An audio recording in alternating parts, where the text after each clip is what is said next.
Good morning बच्चों, मैं राकेश कुमार आज फिर से अपने यूट्यूब क्लास चैनल में अपने न्यू आइसोमेट्रिक के साथ आया हूं। आज का जो हमारा आइसोमेट्रिक का टॉपिक होगा वो मैं एक सिलेंड्रिकल रॉड आपको बताने जा रहा हूं, जो कि आइसोमेट्रिक प्रोजेक्शन में इस जॉब को हम कैसे बनाते हैं सेट स्क्वायर से डायमेंशन के साथ। तो आप इस इमेज में देख रहे होंगे दोस्तों कि इसमें जो आपका डायमेंशन दिया हुआ है वो काफ़ी छोटा है, और मैं इस साइज में अगर आपको बनाकर दिखाऊं तो आपको उतना क्लियर दिख नहीं पाएगा, जिस कारण से मैं इस डायमेंशन को डबल करके बना के दिखाऊंगा आपको। जो कि आप देख रहे होंगे कि इस सिलेंड्रिकल रॉड का डायमीटर जो आपका 20 mm दिख रहा है, तो मैं इस 20 mm को 40 mm लेकर चलूंगा, और इसका लेंथ जो आपका दिख रहा है वो 30 mm है, जो कि मैं 60 mm लेके चलूंगा। आप ये काम कर सकते हैं अकॉर्डिंग टू डायमेंशन। आप जरूरत के अनुसार हाफ भी कर सकते हैं या डबल, तो हालांकि नहीं करना चाहिए, लेकिन मैं आपको दिखने के कारण डबल करके दिखा रहा हूं। तो चलिए हम सेट स्क्वायर से बनाते कैसे हैं वो हम स्टार्ट करते हैं। तो आप देख रहे होंगे कि सबसे पहले हमें चौड़ाई और लंबाई और ऊंचाई भी तो आप डायमीटर का आप देख ही रहे होंगे कि जो आपका डायमीटर का आपका चौड़ाई या लंबाई मानिए वही आपका ऊंचाई भी होगा। तो उसके आधार पर सबसे पहले हम एक ब्लॉक तैयार करेंगे। उस ब्लॉक में हम अपने सिलेंड्रिकल बार को बनाकर दिखाएंगे, जो कि ब्लॉक में हमें लेंथ चाहिए होता है कितना 60 mm, जो कि एक हॉरिजॉन्टल लाइन मैंने लेफ्ट राइट साइड लिया है, दूसरा हॉरिजॉन्टल लाइन मैं लूंगा ये, जो कि दोनों 30 डिग्री का है, और एक 90 डिग्री का लाइन लूंगा।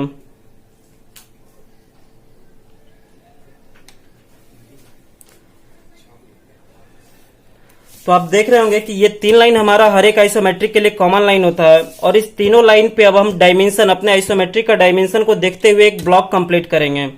जो कि आप देख रहे होंगे कि लेफ्ट साइड हमें चलना है 40 mm, राइट साइड चलना है 60 mm, और हमारा हाइट भी 40 mm ही होगा, क्योंकि डायमीटर हमारा सर्कल का कितना दिखा रहा है 40 mm।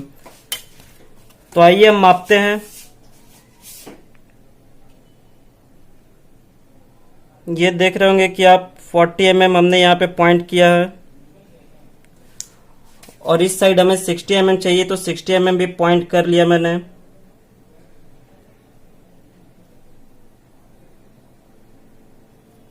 और हाइट भी हमारा 40 mm होना चाहिए, तो जो कि 40 mm हाइट भी मैंने पॉइंट कर लिया है। ठीक इसी प्रकार आप भी करेंगे कि एक 3 लाइन कॉमन जो पहले हमारा हर एक आइसोमेट्रिक को बनाने के लिए लेना होता है उस लाइन को लेंगे, उसके बाद अपने ड्राइंग को देखते हुए उसमें डायमेंशन के आधार पर पॉइंट करेंगे। उसके बाद मैं इसे एक ब्लॉक कंप्लीट कर दे रहा हूं।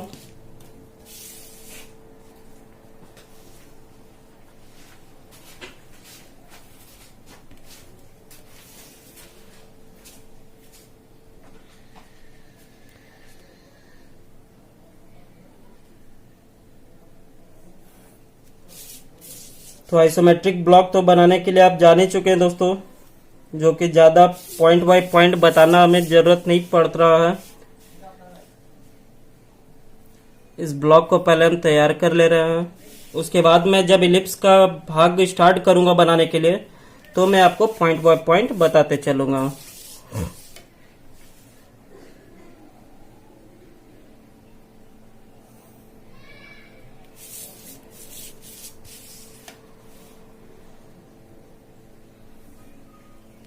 तो आप देख रहे हैं कि मैंने इस डायमेंशन के अनुसार एक ब्लॉक तैयार कर लिया है,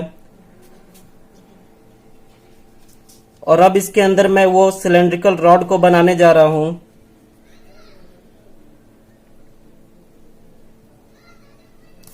तो आइए अब हम इसके डायमेंशन पर ध्यान देते हैं दोस्तों। डायमेंशन हमें किस आधार पर किस ओर लेना है और कैसे चलना है। तो सबसे पहले आप देखेंगे कि ये जो हमारा डायमीटर, अर्थात ये डायमेंशन लाइन के आधार पर ये डायमीटर को शो किया गया है। तो डायमीटर आप देख रहे होंगे हमारा 40 mm है, तो 40 mm डायमीटर है, तो अर्थात ये भी हमारा लाइन हाइट जो है 40 mm का ही है, विड्थ भी ये 40 mm का ही है। तो ये एक प्रकार का स्क्वायर बॉक्स है, जो कि 30 डिग्री पे होने के कारण एक बर्फीकार आकार में आपको दिख रहा है। जिस प्रकार आपका इलिप्स भी सर्कल ना होकर वो अंडाकार आकार में दिखेगा। तो अब हम करेंगे क्या इसमें। तो सबसे पहले हम क्या करेंगे, इस 40 mm को हाफ करेंगे। किस लाइन के माध्यम से, सेंटर लाइन के माध्यम से। तो आइए हम हाफ करते हैं, और इसका हाइट वाले भाग को भी हम हाफ करेंगे, जो कि दोनों साइड मैंने पॉइंट कर लिया है। और अब हम इसे हाफ करेंगे सेट स्क्वायर सेट करके।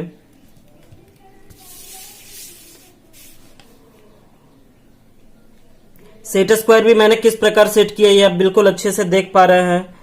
ये सेंटर लाइन हमारा जो कि सेंटर पॉइंट को निकालेगा, ये भी हमारा सेंटर पॉइंट है।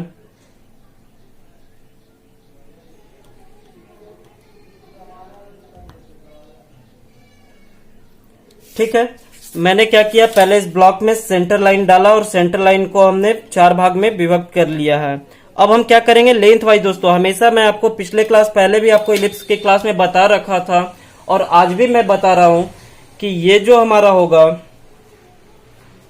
ये आपका लाइन जो होगा हमेशा लेंथ वाइज होगा।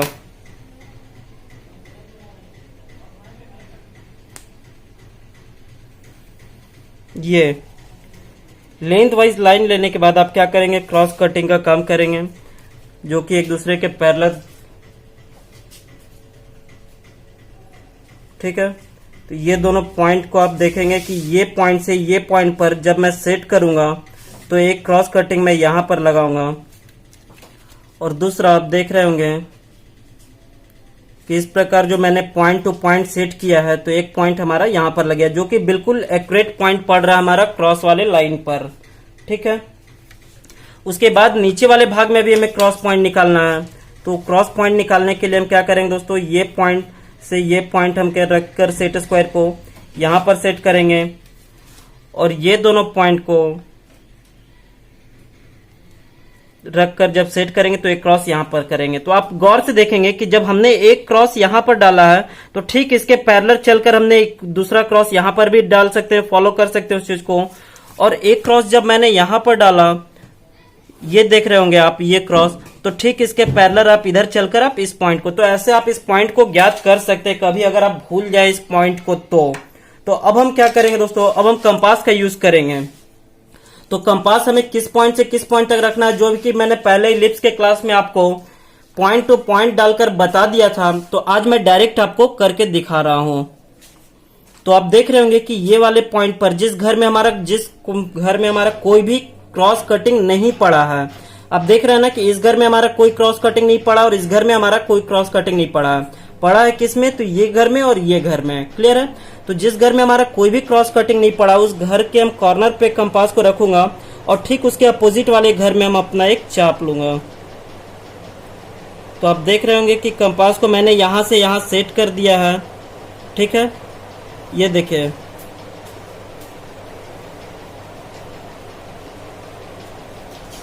उसके बाद ठीक इसके अपोजिट वाले पॉइंट पे मैं कंपास को रखूंगा तो इसके अपोजिट वाले घर पे मैं एक चाप दूंगा, जो कि आप भी इस प्रकार से कर सकते हैं। क्लियर है, अब इसके बाद मैं क्या करूंगा दोस्तों, इस क्रॉस कटिंग पर जो क्रॉस कटिंग हमने निकाला है, तो आखिर क्यों निकाला वो क्रॉस कटिंग, तो वो आप देखेंगे कि इस क्रॉस कटिंग पे जब मैं कंपास को रखूंगा तो बचे हुए जो भाग है हमारे उस घर पे मैं यूज करूंगा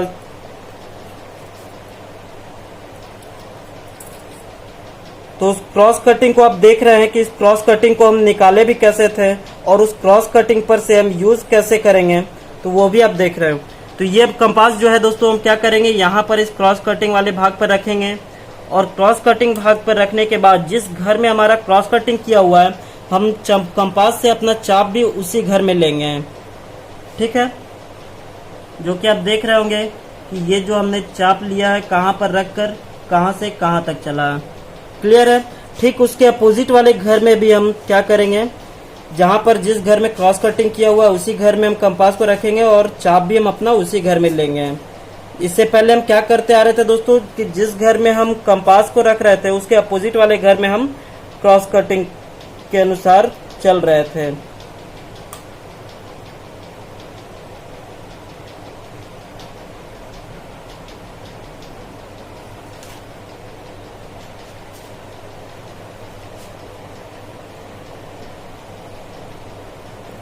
तो आप देख रहे होंगे कि ये जो हमारा क्रॉस कटिंग हुआ है, जो इलिप्स तैयार हुआ है, किस माध्यम से तैयार किया मैंने और कैसे कैसे इस पे काम किया है। ठीक इसके बाद का जो हमारा पीछे वाला भाग है, ये भी एक इलिप्स का ही काम करना है। तो उसका काम करने के लिए हम वापस क्या करेंगे, अपने सेट स्क्वायर को सेट करेंगे और सेट स्क्वायर को सेट करने के बाद मैं फिर से एक ब्लॉक का शेप तैयार करूंगा इस प्रकार से, और इधर से भी चलूंगा तो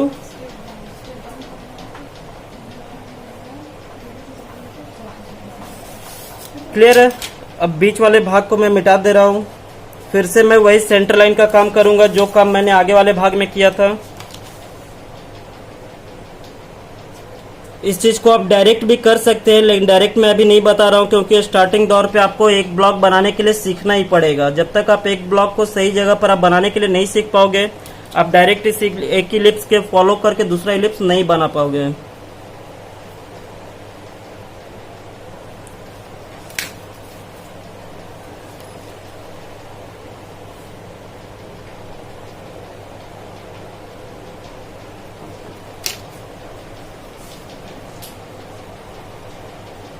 ये हमारा सेंटर लाइन,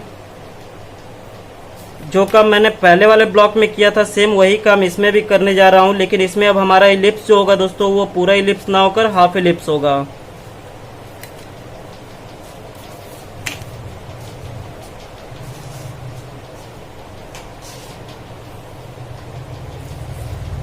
ठीक है, अब मैं क्या करूंगा, फिर से क्रॉस कटिंग डालूंगा, जो कि इस पॉइंट से ये पॉइंट पर रखकर यहाँ पर एक क्रॉस कटिंग, ये पॉइंट से ये पॉइंट पे रखूंगा तो यहाँ पे क्रॉस कटिंग, जो कि आपको बिल्कुल भली भांति दिख पा रहा हो और आप देख के समझ भी पा रहे होंगे कि मैंने कैसे सेट स्क्वायर को सेट किया है। दोबारा मैं वही काम को करूंगा।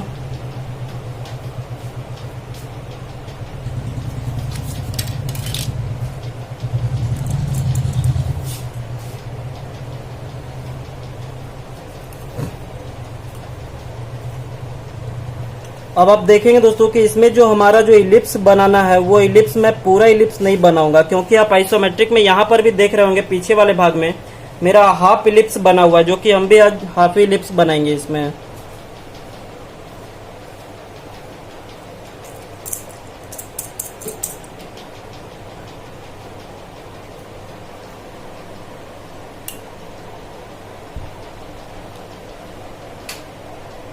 दूसरा काम आप एक चीज गौर करेंगे कि ये जो हमने जिस घर पे क्रॉस कटिंग किया था उस घर का जब मैं चाप लेना स्टार्ट करूंगा तो चाप हमारा यहीं तक होना चाहिए था जहां तक हमारा क्रॉस कटिंग का लाइन टच करे। उससे आपको बाहर नहीं जाना, क्योंकि उसके बाद हमें जरूरत नहीं है। तो हम जरूरत के अनुसार ही अपने काम को करेंगे। और इसके बाद आप देखेंगे कि सेट स्क्वायर को सेट करके मैं इस सिलेंड्रिकल रॉड को कंप्लीट कर दूंगा, जो कि इस प्रकार से ये जो लाइन दिया हुआ है ना, वो लाइन किस प्रकार से दिया हुआ सेट करके, तो वो आप देखिए। ठीक ये पॉइंट से हमारा जो भाग निकलेगा, ये वाला पॉइंट जो आपको दिख रहा होगा, ये पॉइंट से हमारा भाग निकलेगा और इस पॉइंट में आकर आपका टच करेगा। ठीक उसी प्रकार से यहां पर भी करना है। ये जो हमारा क्रॉस कटिंग का जो लाइन पर जब टच हुआ है वहीं से हमारा लाइन एक निकालना है और दूसरे में इस प्रकार से टच करना है। तो आप देख रहे होंगे कि जो जॉब मैंने आइसोमेट्रिक आपको दिखाया था वो मैं सेट स्क्वायर के माध्यम से बनाकर भी आपको दिखाया कि इस सिलेंड्रिकल रॉड को सेट स्क्वायर के माध्यम से हम कैसे बनाते हैं, और उसका डायमेंशन भी हमने आपको दिखाया कि डायमेंशन सबसे पहले हम इस चीज का नहीं समझ पाएंगे तो इस जॉब को हम बना नहीं पाएंगे। तो डायमेंशन भी मैंने दिखाया कि यहाँ पर डायमीटर को कहीं डायमीटर या रेडियस करके नहीं दिखाया गया, बल्कि एक डायमेंशन लाइन के माध्यम से 40 mm पॉइंट कर दिया गया, जिससे आपको डायमीटर या रेडियस खुद समझना होगा। तो आप देख रहे हो दोस्तों, इसे आप खुद भी प्रयास कर सकते हैं। और इसी के साथ मैं इसके टाइप का ही दूसरा एक वीडियो लेकर आऊँगा नेक्स्ट क्लास में, और आज का क्लास हमारा यहीं तक होगा। जो कि आप देख रहे होंगे कि मैं ये ग्राफ को मिटा भी नहीं रहा हूँ, क्योंकि आप इस वीडियो को अगर आप थोड़ा सा पीछे करके अगर आप देखकर फॉलो करके बना सकते हैं तो बिल्कुल बनाएं। मैं इसे क्लियर नहीं कर रहा हूँ। तो आज का क्लास हमारा यही तक होगा, नेक्स्ट क्लास हमारा नेक्स्ट दिन। धन्यवाद।